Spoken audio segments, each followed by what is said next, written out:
29장 주의 만찬에 대하여. 해설입니다. 질문 3. 사적인 미사 혹은 신부나 어떤 다른 사람에 의해서 단독으로 성찬을 받는 것과 마치 마찬가지로 일반 신자에게 잔을 분배하지 않는 것처럼 떡과 포도주를 경배하는 것, 그것들을 높이 들어올리는 것, 혹은 숭배하기 위해 이리저리로 그것들을 옮기는 것, 그리고 어떤 종교적인 의식에 참석하지 못했던 자를 위해 그것들을 보관하는 것은 옳지 않습니다. 그리고 이 모든 것들이 성찬의 본질과 그리스도의 제정된 취지와 반대됩니까? 대답. 그렇습니다. 마가복음 14장 23절, 고린도전서 11장 25절에서 29절, 마태복음 15장 9절.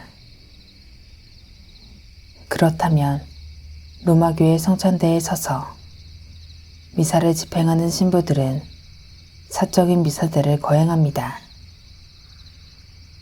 신부들은 그들 자신들만이 포도주 잔을 취하여 그것을 마십니다.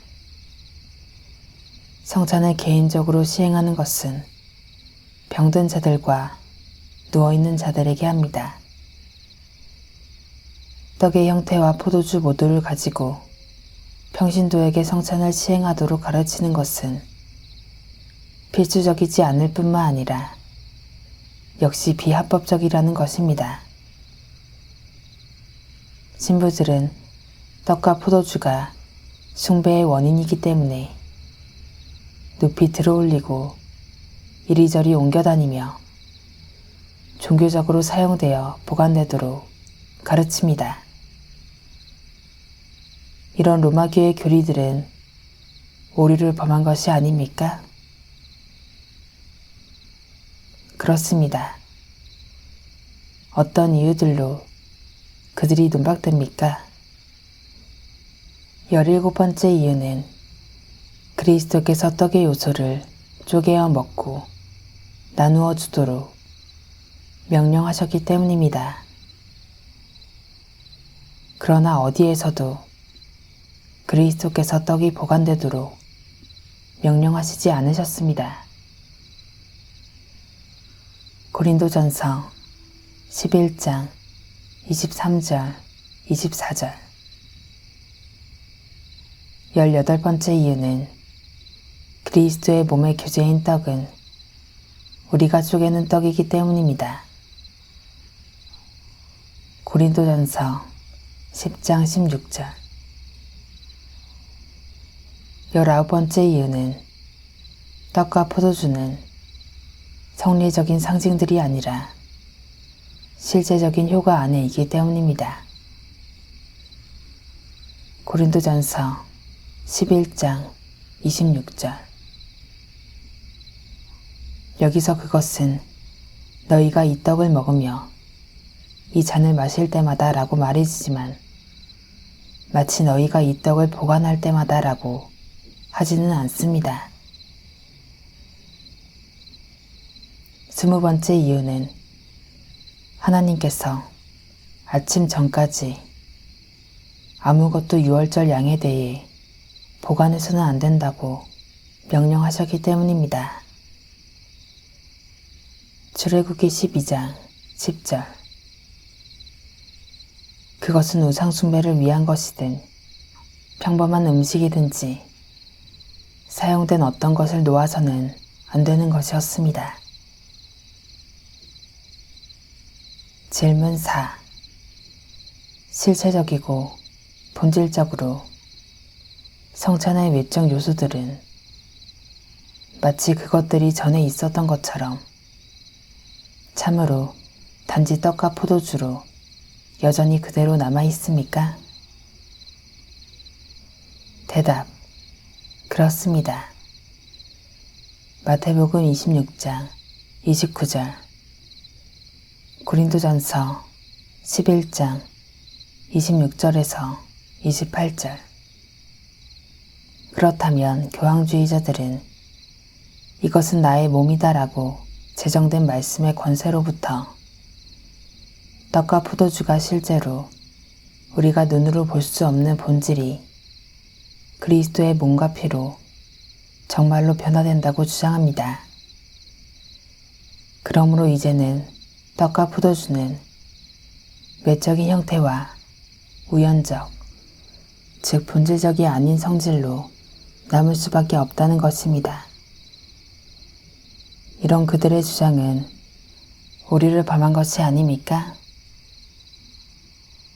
그렇습니다. 어떤 이유들로 그들이 논박됩니까? 첫 번째 이유는 화채설 교리는 그리스도의 몸, 즉 인성이 어디에서나 임재하고 취급될 수 없고 모양과 형태 없이 인간의 속성 없이 보인다는 것입니다. 이는 마태복음 26장 6절과 반대되기 때문입니다. 여기서 그리스도께서는 베다니에 단지 임재하셨습니다. 그리고 요한복음 20장 27절에서 도마는 그리스도를 만졌습니다. 그리고 사도행전 3장 21절에 따라서 하늘이 마땅히 그를 받아야 하기 때문입니다. 그러므로 그의 몸은 어디에나 계시지 않습니다. 히브리서 2장 14절, 17절.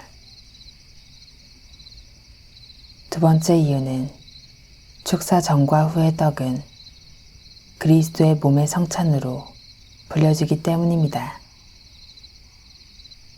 따라서 아무것도 그 떡 자체가 성찬이 된다고 말해지거나 될 수도 없습니다.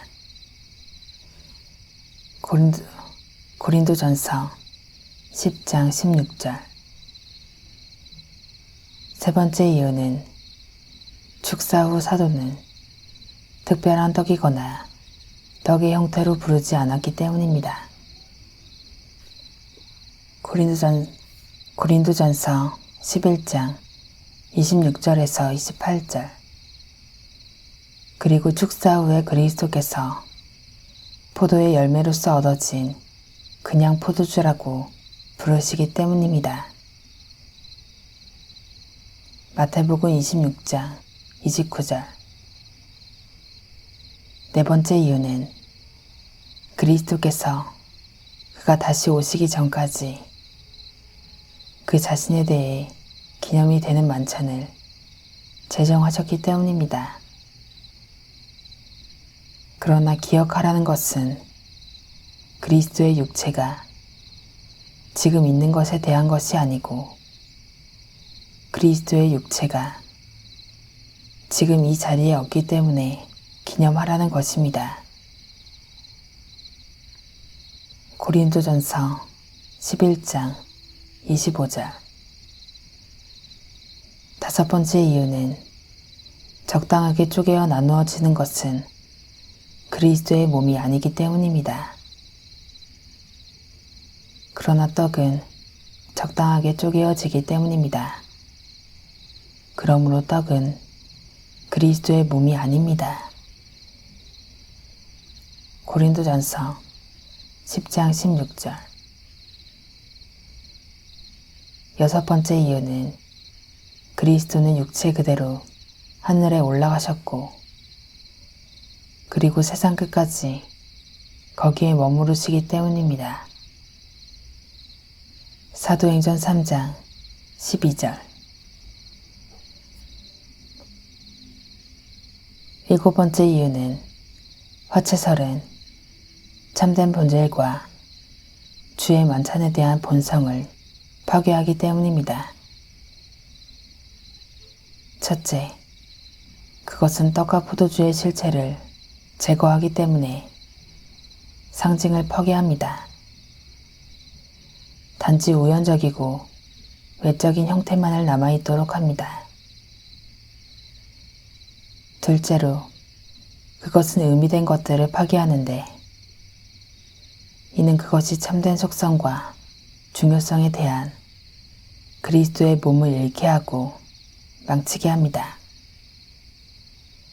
왜냐하면 확실한 철학의 경륜에 따르면 길이, 넓이, 그리고 어떤 물질적이고 자연적인 몸의 둘레를 제거함으로써 너희는 그 몸의 참된 본질과 본성을 결과적으로 파괴합니다. Sublatis, dimensionibus corporis, totally cherubsum corpus. 그리고 하나의 몸 대신에 많은 몸들로 끌어들이기 때문입니다. 여덟 번째 이유는 화채설은 성례적 비유를 제거하기 때문입니다. 그렇게 상징은 그것들이 사라지고 중단된 것 사이에 모든 비유로 의미된 것으로 바뀔 때가 있기 때문입니다.